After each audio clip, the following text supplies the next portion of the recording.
দীর্ঘদিন ধরে অস্থিরতা বিরাজ করছে মধ্যপ্রাচ্যে।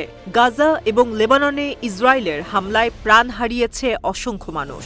এদিকে লেবাননে যুদ্ধবিরতি ঘোষণার পরপরই উত্তাল হয়ে উঠেছে সিরিয়া। এই অঞ্চলটিতে নতুন করে অস্থিরতা সৃষ্টির পেছনে আমেরিকা এবং ইসরায়েলি সরকারের হাত রয়েছে বলে দাবি করছে ইরান।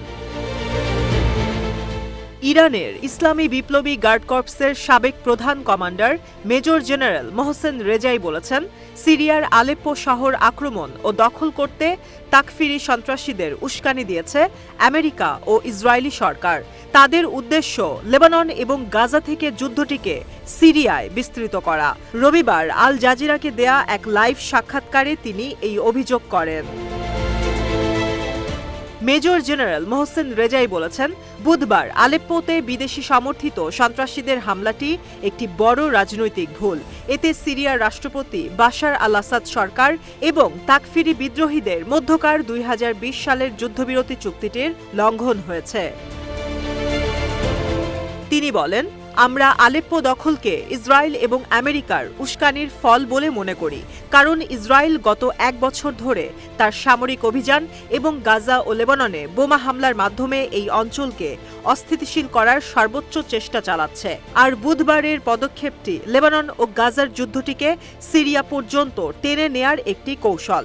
তবে ইসরায়েল ও আমেরিকার মনে রাখতে হবে, সিরিয়ার সরকার এবং সেনাবাহিনীর প্রতি আমাদের পূর্ণ সমর্থন রয়েছে।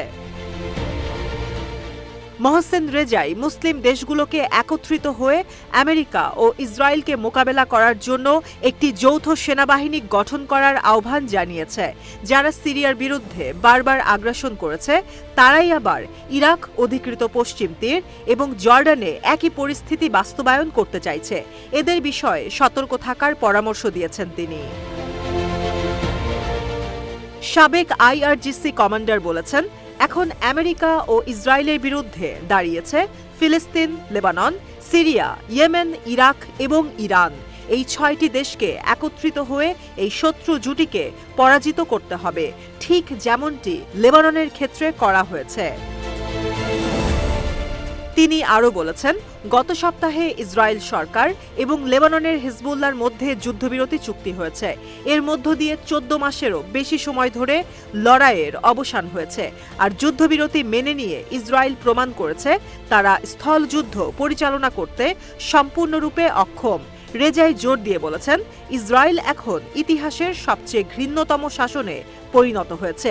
অন্যদিকে রাষ্ট্র হিসেবে ফিলিস্তিনের ন্যায্যতা বিশ্বের কাছে প্রমাণিত হয়েছে।